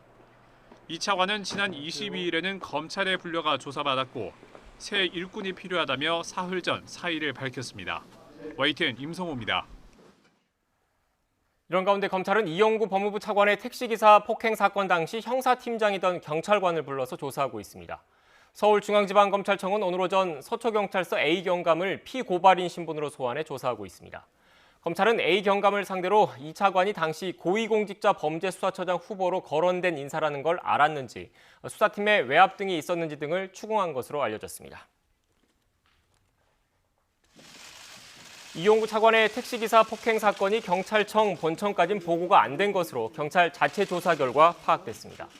남구준 경찰청 국가수사본부장은 서초경찰서와 서울경찰청 실무자 간 보고만 있었을 뿐 경찰청에 보고된 건 없는 것으로 조사됐다고 밝혔습니다. 소비가 2달 연속 증가하면서 경기 회복 흐름이 이어지고 있습니다. 하지만 반도체 생산이 큰 폭으로 줄며 4월 산업 생산은 감소했습니다. 보도에 오인석 기자입니다. 외출이 늘고 소비 심리가 좋아지면서 화장품과 의복, 통신기기, 컴퓨터 등의 판매는 일제히 증가했습니다. 4월 소매 판매액은 전월 대비 2.3%가 늘며 2달 연속 증가했습니다. 소매 판매액 지수는 1995년 통계 작성 이후 최고치를 기록했습니다. 소비가 호조를 보이면서 경기 회복 흐름이 이어지고 있다는 게 통계청의 판단입니다. 사회적 거리두기 단계 완화 효과가 지속되는 측면도 있고 백신 접종 진행이 확대되는 것도 있고 또 날씨 요인들도 있고 이러면서 이제 야외 활동 수요가 증가한 게 가장 큰 요인인 것 같고 4월 서비스업 생산은 늘어난 반면 관공업은 감소했습니다. 집합금지 조치가 완화된 영향으로 숙박 음식점업이 3.1% 증가했고 도소매업도 늘었습니다. 하지만 반도체 생산은 10.9%가 줄어 지난해 4월 이후 1년 만에 가장 큰 폭으로 감소했습니다. 최근 5개월 연속 증가에 따른 기저효과가 작용한 것으로 풀이됩니다. 반도체 생산 급감 등으로 관공업 생산이 감소하면서 4월 전산업 생산은 1.1% 줄었습니다. 11개월 만에 가장 큰 폭의 감소세입니다. 설비 투자는 3.5% 늘었고 건설 기성은 0.8% 감소했습니다. 현재 경기를 보여주는 동행지수 순환 변동치는 전월보다 1.1포인트 오른 101.3을, 향후 경기를 예측하는 선행지수 순환 변동치는 0.4포인트 상승해 103.6으로 집계됐습니다. 정부는 기조요인 등으로 관공업과 전산업 생산이 일시 조정을 받았지만 서비스업 생산과 소매 판매 등 대부분의 지표가 코로나 위기 전 수준을 웃돌며 경기 회복세를 지속하고 있다고 평가했습니다. YTN 오인성입니다. 지난 27일 인천의 한 아파트 공사장에서 굴착기가 쏟은 200kg짜리 돌에 맞아서 일용직 노동자가 숨진 사고와 관련해 시공사인 현대건설 측은 안전관리에 문제는 없었다고 주장하고 있습니다. 하지만 현대건설의 또 다른 건설 현장에서는 안전교육 시간을 조작하는가 하면 지침도 따르지 않아 인명사고로 이어질 뻔한 경우도 많았다는 내부 관계자의 제보가 들어왔습니다. 박기환 기자입니다. 오는 7월 준공을 앞둔 지상 43층, 지하 7층짜리 대형 오피스텔 건설 현장. 이곳에서 안전수칙이 지켜지지 않고 있다는 내부 증언이 나왔습니다. 일용직 근로자는 산업안전보건법에 따라 첫 작업에 나서기 전 최소 1시간 이상 안전교육을 받아야 하는데 지켜지기는커녕 허위보고와 조작이 일상이었다는 겁니다. 제보자가 제공한 사진 속에는 근로자 여러 명이 앉아 있는 가운데 뒤쪽에서 현대건설 직원이 시계를 만지는 모습이 포착됐습니다. 제보자는 교육 시간을 다 채웠다는 보고를 위해 시계를 조작하는 거라고 설명했습니다.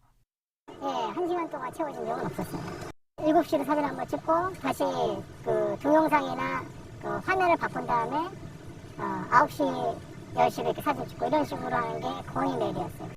현장 근무 인원과 교육 인원을 맞추기 위해 가짜 서명을 남발하는가 하면 사인 주신 거는 딱 91명인데 예. 그 작업일보를 다시 보니까 101명으로 돼 있더라고요, 명수가. 예. 네, 그래서 이거 사인 뭐 아무나 이름해서 넣으려고 그 명단 달라고 한 거거든요. 명수 맞춰야 돼서. 작업자가 안전수칙을 지키지 않아 받아야 하는 재교육에 엉뚱한 사람을 데려다 사진을 찍으라고 강요한 정황도 있습니다. 잘못한 사람이 가야지 어떻게 대체인을 오란 말씀을 그렇게 함부로 하세요. 주치사 찍어야 되는데 지금 어떻게 찍어요, 그럼? 잘못한 사람이 가서 사진만 찍자고요. 현장에서 안전수칙을 제대로 지키지 않았다는 의혹도 있습니다. 원칙적으로 타워 크레인을 작동할 때는 옮겨지는 자재 아래 근로자들을 모두 대피시키는 등 안전 조치를 해야 합니다. 하지만 지상 150m 높이에서 타워 크레인으로 3톤이 넘는 거푸집을 나르면서 노동자들을 대피시키지 않았다고 제보자는 주장했습니다. 완공 시기를 맞추기 위해 노동자들의 생명을 담보로 삼았다는 겁니다. 그 철제 거푸집을 위로 들었는데 들자마자 바람이 강해지니까 그 철제 거푸집 크게 흔들리기 시작했습니다. 크게 흔들리는 걸 그 옥상으로 내렸습니다. 작업자들이 그 밑에서 일하고 있었기 때문에 하지 않았다면 그 근로자들은 많이 위험할 수 있는 상황이었습니다. 제보자는 하도급 업체 소속이라 현대건설 직원의 말을 따르지 않으면 불이익을 주겠다는 협박에 수긍할 수밖에 없었다고 실토했습니다. 과연 내가 여기서 안전관리를 하고 있는 건지 사고 유발을 돕고 있는 건지 그거에 대해서 회의를 많이 느꼈습니다. 부당한 지시를 받으면서 부당한 업무를 처리할 수밖에 없는 제 위치에 대해서도 상당히 부끄러웠습니다. 이에 대해 현대건설 관리자 측은 원칙대로 교육 시간을 지켰다며 시계를 만지는 사진은 교육 장면을 찍어 보고하려는 의도였다고 해명했습니다. 다만 교육인원 허위 보고와 타워 크레인 안전사고 우려에 대해선 모두 하도급 업체 탓으로 돌렸습니다. 저희가 대체 설명한 적이 없고 다 오시라고 해도 업체에서 거절을 거의 하는 거예요. 그 책임은 업체가 있다고 얘기를 하고 업체도 여기 계시면 안 된다 하고 공지 계속 하고 하는데 이제 업체에서는 그걸 안 따라주고 저희가 계속 거기 상주를 못하는 부분에서 현대건설 본사는 현장에서 공사 진행 여건 등에 따라 부족한 부분이 있었다며 정확한 사실관계를 파악한 뒤 안전교육과 수칙을 강화하겠다고 밝혔습니다. YTN 박기환입니다. 고 손정민 씨 사건을 수사하는 경찰이 친구 A씨의 휴대전화를 발견한 환경미화원을 상대로 최면 수사에 나섰습니다. 서울 서초경찰서는 환경미화원 B씨가 A씨의 휴대전화를 습득한 경위를 확인하기 위해 법 최면 기법을 적용했다고 밝혔습니다. 아울러 B씨가 휴대전화를 습득한 장소 주변 CCTV도 추가로 분석하고 있다고 설명했습니다. 한 여배우의 갑질 의혹을 폭로한 남성이 서울 강남 한복판에서 무차별 폭행을 당하는 일이 벌어졌습니다. 피해자는 여배우가 조폭을 동원해 보복한 거라고 주장했습니다. 취재진이 당시 영상을 입수했습니다. 박희재 기자입니다. 팔에 잔뜩 문신한 남성이 차량 안에 앉아 있는 남성을 마구 폭행합니다. 맞는 남성이 머리를 감싸쥐고 괴로워하지만 주먹질은 멈추질 않습니다. 내려봐. 이거 다 있어. 너 뭐 모르고 되는 거 같아? 차 밖으로 나오라며 머리채를 거세게 잡아당기기도 합니다. 조수석에 함께 있던 친구가 112에 신고해 경찰이 출동할 때까지 폭행은 20분 가까이 이어졌습니다. 그 앞에 지금 폭행이 일어나고 있습니다. 사건이 일어난 건 지난 28일 새벽 3시쯤. 피해자는 서울 청담동 공원 앞에 세워둔 차 안에 있었는데 문신한 남성이 오더니 다짜고짜 때리기 시작한 겁니다. 앞서 영상에 나온 피해 남성이 타고 있던 차량입니다. 당시 가해 남성은 일행과 함께 타고 온 차량 석대로 이 차량을 앞뒤로 둘러싼 뒤 이 창문을 통해 피해 남성을 마구 폭행했습니다. 피해자는 폭행 배우로 평소 알고 지내던 한 여배우를 지목했습니다. 최근 SNS에 이 여배우의 갑질 폭로글을 올렸는데 여기에 대한 보복이라는 겁니다. 처음 발단은 제 친구 가게에 연예인 협찬이 안 되냐 일방적으로 물어보고 다른 가게들은 테이블을 주는데 왜 안 주는 거냐 공익 제보를 제가 하게 되는데요. 폭로글을 본 여배우가 여러 차례 전화를 걸어 어디 있느냐고 물었고 위치를 알려주자 채 20분도 되지 않아 가해 남성이 나타났다고 피해자는 설명했습니다. 그러면서 머리를 집중적으로 맞은 탓에 귀가 잘 들리지 않아 병원 치료를 받고 있고 극심한 공포에 시달리고 있다고 말했습니다. 계속 맞고 있다 보니까 제가 이제 귀도 안 들리고 뭐 코는 코피디로 계속 나고 있고 뭐 머리채는 머리채로 계속 뜯겨 나가서. 하지만 여배우 측은 폭로글에 대한 억울함을 친한 지인인 가해자에게 설명했을 뿐 보복 폭행을 지시한 적은 없다고 반박했습니다. 동생들이 이제 얘가 있는 대로 갔죠. 저는 이게 협박당하고 있다, 무섭다, 너무 힘들다 이렇게 얘기한 것뿐이 없고. 경찰은 폭행 혐의로 30대 가해 남성을 입건해 조사하고 있습니다. 또 양측 진술을 종합해 여배우를 폭행 교사 혐의로 입건할지 검토한다는 방침입니다. YTN 박희재입니다.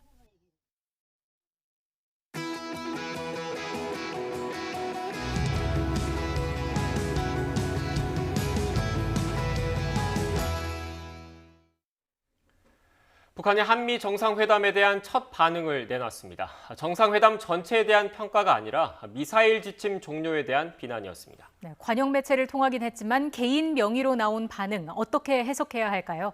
전문가와 짚어보겠습니다. 신범철 경제사회연구원 외교안보센터장 화상으로 연결돼 있습니다. 센터장님 나와 계시죠? 예, 안녕하세요. 반갑습니다. 네, 앞서 저희가 언급을 한 대로 미사일 지침 종료에 대한 북한의 반응이 개인 명의로 나왔습니다. 그 개인도 뭐 김여정이나 최선희가 아니라 김명철 국제문제평론가의 논평 형식이었거든요. 이건 어떤 배경으로 보십니까? 예, 뭐 북한 나름대로 불만을 표현하고 싶어 했지만 그 수위는 조절함으로써 대화의 모멘텀은 이어가겠다 하는 계산이 깔려 있는 것 같아요. 지난번 한미 정상회담에서 우리 미사일 지침을 폐기하고 한국군의 군사 역량이 증강될 계기를 만들었죠. 거기에다가 여러 가지 측면에서 한미 동맹을 강화했기 때문에 북한으로서는 그에 대한 불만을 표시하고 싶었을 겁니다. 그럼에도 불구하고 정부 공식 성명이라든가 또는 김여정 부부장과 같은 고위급 인사의 발언이 아니라 조선중앙통신이라는 통신매체의 논평원 이름으로 냈다는 것은 북한으로서 불만을 표시하는 수위를 가장 낮춘 것이다 이렇게 평가할 수 있거든요. 이 점에서 북한도 지금 미국의 대북정책 검토 결과라든가 이런 것을 보아가면서 대화의 기회의 창은 열어두고 싶다 하는 의도가 나타났다 그렇게 평가합니다. 네. 연장선에서 이번 논평이 그 대외 매체인 조선중앙통신에만 실리고 북한 주민들이 보는 노동신문에는 안 실렸다고 하더라고요. 이것도 다 연장선상의 비슷한 의미라고 봐도 되겠습니까?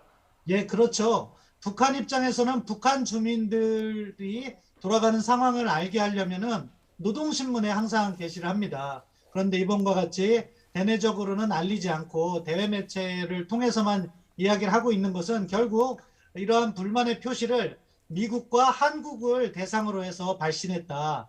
그렇게 평가할 수 있고요. 그런 점은 얼마든지 향후 북한이 입장 전환이 가능하다는 점에서 약간 북한도 유연한 대응을 하고 있다. 그렇게 평가합니다. 예, 그리고 발표도 영문으로 먼저 나왔다고 하던데 이 부분에 대한 함의도 있을 것 같아요. 네, 뭐 같은 맥락이죠. 결국 미국에 향한 메시지죠. 한국 정부에 대한 불만도 들어있지만 미국이 이 메시지를 듣고 북한에 대한 정책을 바꿔라. 그런 입장을 담기 위해서 영문을 먼저 이야기했고 대외 매체를 통해서만 전달하고 있다고 봅니다. 네. 센터님, 그리고 문재인 대통령의 실명을 거론하진 않았는데 그래도 문 대통령을 겨냥해서 비난 공세는 이어갔거든요. 이건 어떤 의미로 받아들여야겠습니까? 뭐 남조선 당국자라는 표현을 사용했잖아요. 그거는 뭐 새로운 건 아니에요. 북한이 계속 반복적으로 그 부분을 이야기했기 때문에 저는 이 부분만큼은 뭐 새로운 접근은 아니라고 보고요. 다만 북한으로서는 불만을 표시하는데 그 대상이 필요했고 그렇다 보니까 우리 대통령을 겨냥해서 불만 표시를 했다고 봅니다. 그렇지만 뭐 이 정도 발언 수위는요. 과거 김여정 부부장이 했던 것보다는 약간 수위가 조정됐다고 생각합니다. 아무튼 대화의 여지는 남겨두면서 불만 표시를 하고 있다. 그렇게 평가합니다. 네, 미사일 지침 종료에 대한 북한의 반응이 개인 명의로 나왔고요. 한미 정상회담이 종료된 지 이제 9일이 됐는데 아직 전반적인 상황에 대한 북한의 반응은 없습니다. 이렇게 좀 침묵이 길어지는 건 좋은 신호라고 봐야 할까요? 아니면 좀 나쁜 신호로 받아들여야 할까요? 저는 좋은 신호라고 받아들이고 싶습니다.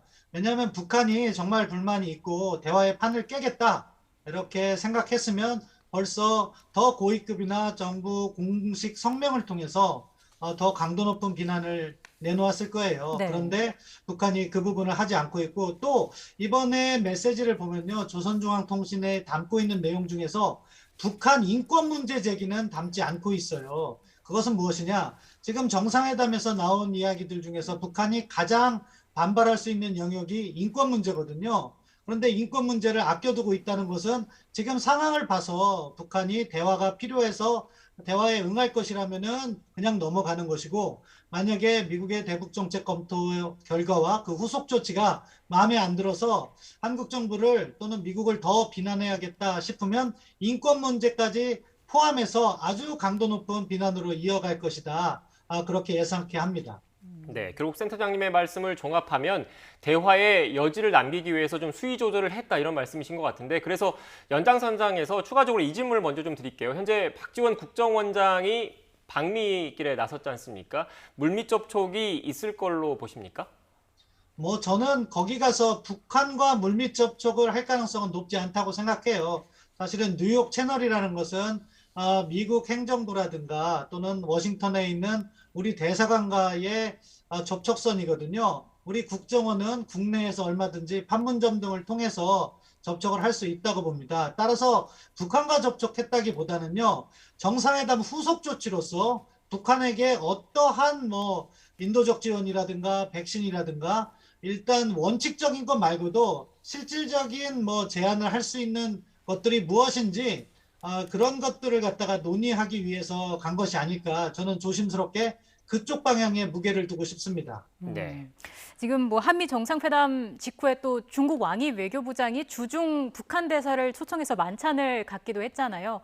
마스크를 쓰지 않고 팔짱을 낀 모습이 사진에 담기기도 했는데 상당히 친근해 보였고요. 이게 아무래도 한미 간에 좀 관계가 끈끈해지는 만큼 북중이 밀착할 것이다. 이런 신호로 보면 되겠습니까? 예, 불가피한 현상인 것 같아요. 결국 지금 미중 전략 경쟁은 제로섬 게임처럼 발전하고 있잖아요. 그런데 한미 동맹이 강화되니까 중국으로서는 북한을 끌어안아야겠다는 그런 계산을 할 수밖에 없는 거죠. 그런 과정에서 북한도 지금 코로나19까지 겹쳐서 경제가 어려운 상황에서 결국 북중 국경을 갖다가 봉쇄를 푼다면 중국의 경제적 지원 것들이 필요하기 때문에 지금 아주 친밀한 저렇게 팔짱까지 끼는 모습을 보여주었다, 그렇게 평가합니다. 네. 센터장님, 마지막으로 이렇게 북핵 협상과 관련해서 신경전이 팽팽한 이런 상황인 것 같고, 어떻게 보면 물밑 접촉도 이뤄질 수 있을 거라고 볼 수도 있는 거지 않습니까? 이런 상황에서 이렇게 북핵 협상, 대화의 모멘텀을 이끌어내기 위해서는 우리 정부 어떤 정책, 어떤 대책을 내놔야 할 것으로 보십니까?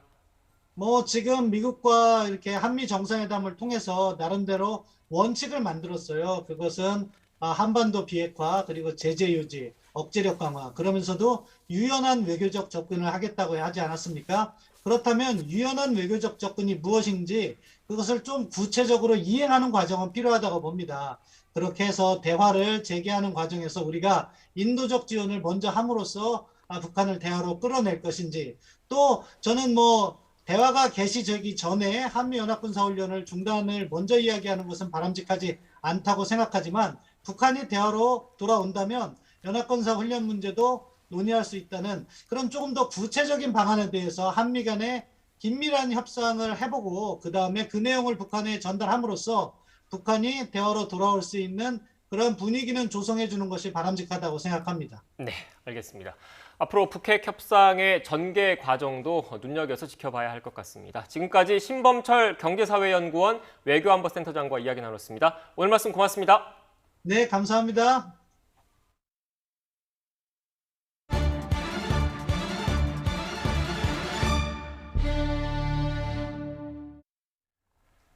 아빠에게 업힌 생후 22개월 아이가 바닥에 떨어져서 까무러치는 일이 있었습니다. 퇴근 시간이라서 차가 막히는 상황이었는데 길을 뚫어준 경찰차와 시민들의 적극적인 협조 덕분에 무사히 아이는 응급처치를 받을 수 있었습니다. 김혜린 기자가 보도합니다.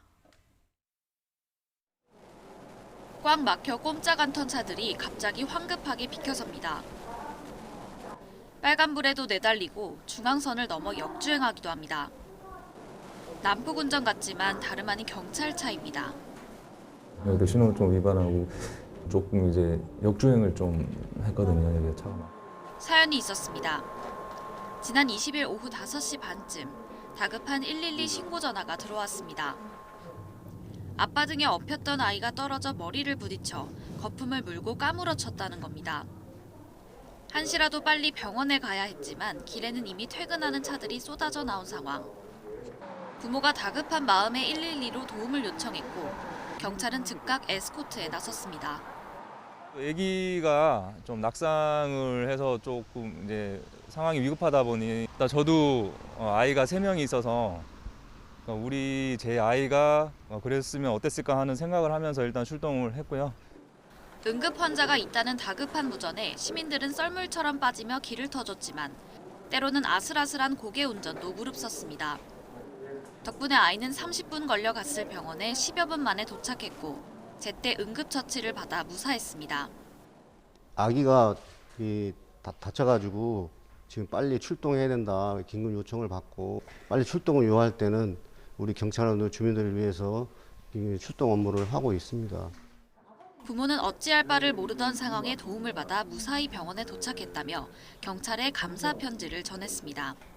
YTN 김혜린입니다.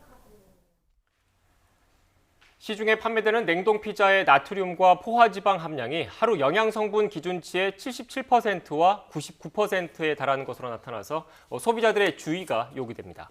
소비자 시민 모임은 냉동 피자 16개를 시험 분석한 결과 피자 한 판의 평균 나트륨 함량이 하루 기준치의 77.6%인 1551.9mg으로 나타났다고 밝혔습니다.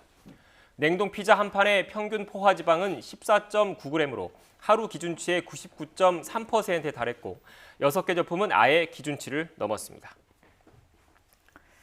부속품이 쉽게 파손되는 유모차와 벽 고정 장치가 없어 사람이 깔릴 우려가 있는 서랍장 등 66개 제품에 리콜 명령이 내려졌습니다.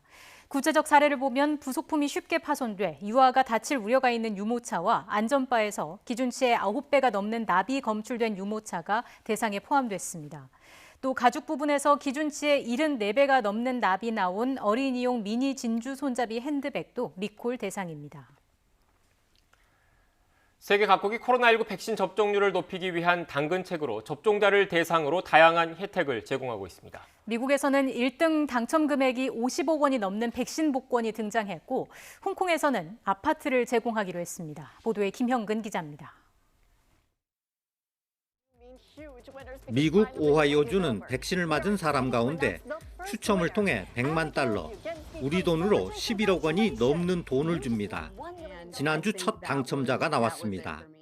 I was completely surprised when I got the call, and I still can't believe it. It was a crazy night. 미국의 다른 주들도 앞다퉈 유인책을 내놓고 있습니다. 콜로라도는 백신 접종자 중 5명에게 각각 100만 달러의 상금을 내걸었습니다. 뉴욕도 추첨을 통해 대학 전액 장학금과 최고액 500만 달러의 상금을 주기로 했습니다. There have been other states that have tried similar incentives. Some have a lottery that you could win $1 million. Our lottery, you can win up to $5 million. 코로나19 백신 접종률이 낮은 홍콩에서는 아파트 경품이 등장했습니다. 접종자 중 1등에 당첨되면 우리 돈으로 15억 원이 넘는 새 아파트를 받게 됩니다. 태국 치앙마이에선 접종을 마친 주민을 매주 추첨해 소 한 마리를 상품으로 줍니다. 세르비아도 백신을 접종한 모든 사람에게 쇼핑 쿠폰을 주기로 했습니다. Smatram da to stimulativan dobar gest da svi koji treba da se vakcinišu da se idu i oni koji do sada nisu. 세계 각국이 이처럼 백신 접종을 독려하기 위해 당근책을 내놓고 있는 건 반발을 불러오는 제재보다 훨씬 효과적이기 때문입니다. 실제 100만 달러 상금을 내건 미국 오하이오주의 경우 20대에서 40대 접종률이 55%나 올랐고 특히 16, 17세 청소년은 94%까지 는 것으로 조사됐습니다. YTN 김영근입니다. 의료진 실수로 중학생에게 진통제 대신 코로나19 백신을 접종하는 일이 벌어졌습니다.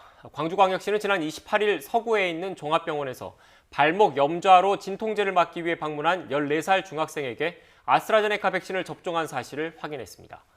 해당 중학생 몸에선 현재까지 이상 반응이 나타나지 않는 것으로 알려졌습니다. 이집트 당국이 지난 3월 말 수에즈 운하에서 좌초돼 전 세계 물류 공급망을 마비시킨 에버기븐호의 좌초 원인은 선장에게 있다는 조사 결과를 발표했다고 외신들이 보도했습니다. 외신들에 따르면 수에즈 운하 관리청 조사 책임자인 사에드 시사는 기자회견을 통해 에버기븐호가 운하에 진입할 때 짧은 시간 여러 차례 좌우로 방향을 틀었다고 밝혔습니다. 코로나 사태 때문에 평소 생각하지 못했던 인류라는 거창한 단어가 낯설지 않은 요즘입니다. 인류 기원을 통해 우리가 멸망하지 않을 길이 무엇인지 생각할 수 있는 전시회가 열리고 있습니다. 이승은 기자가 소개합니다. 700만 년 전 아프리카에 초기 인류가 나타났습니다. 진화가 거듭되며 30만 년 전 등장한 현생 인류인 호모 사피엔스. 직립보행 덕분에 말을 할 수 있도록 구강 구조가 변했고 뇌 용량은 3배 커졌습니다. 4만 년 전 이미 호모 사피엔스는 도구와 예술, 장래, 언어를 가진 문화적 존재가 됐습니다. 뇌 진화는 멈췄지만 그 속의 생각을 밖으로 꺼냈고 소통으로 서로의 뇌를 연결해 개인의 한계를 극복했습니다. 예술은 고도화된 상상의 표현이자 의사소통의 방법이었습니다. 알타미라 동굴벽화를 본 피카소는 알타미라 이후 모든 것이 퇴보했다고 평했습니다. 길쭉한 돌에 새긴 4mm 간격의 눈금은 원시 문자나 다름없습니다. 집단의 힘은 탐험을 가능하게 했습니다. 7만 년 전 화산 폭발과 극심한 기후변화로 수천 명으로 인구가 준 호모사피엔스는 아프리카를 벗어나 과거 그 어느 인류종보다 빠르고 광범위하게 지구 곳곳으로 이동했습니다. 저희 이런 사피엔스의 개개인의 나약함을 떠나서 저희가 소통과 협력을 통해서 이런 다양한 위기들을 극복할 수 있지 않을까 그런 생각들이 좀 들었습니다. 46억 년 지구 역사에서 생물 대량 멸종은 5번 있었습니다. 기존의 위기는 자연 환경에서 왔지만 6번째 멸종은 인간이 초래할 수 있습니다. 국립중앙박물관이 처음 연 인류 진화 관련 전시는 태고의 우리를 보며 생존의 지혜를 찾고 있습니다. YTN 이승은입니다. 오늘 구름 많고 선선한 날씨가 이어지고 있습니다. 내일은 다시 맑은 하늘 회복하겠고요. 낮 동안 기온이 크게 오르면서 초여름 더위가 찾아오겠습니다. 내일 서울의 아침 기온이 18도로 오늘보다 조금 높겠고 한낮 기온이 26도로 오늘보다 4도나 높겠습니다. 내일 내륙 대체로 맑겠습니다. 다만 경기 북부와 강원 북부에는 새벽부터 오전 사이 5mm 미만의 비가 조금 내리겠고요. 대기질은 깨끗하겠습니다. 내일 아침 기온은 오늘보다 조금 높겠습니다. 서울 아침 기온 18도, 대전과 광주 17도로 예상되고요. 낮 기온은 오늘보다 1에서 4도가량 높겠습니다. 서울 낮 기온 26도, 대전과 광주 29도까지 오르겠습니다. 수요일인 모레 전국적으로 기온이 30도 안팎까지 오르면서 덥겠고요. 이후 목요일과 금요일 사이에는 전국에 강풍을 동반한 비가 내리면서 더위는 한풀 꺾이겠습니다. 지금까지 날씨 정보였습니다. 더 뉴스 마치겠습니다. 저희는 내일 다시 뵙겠습니다. 고맙습니다.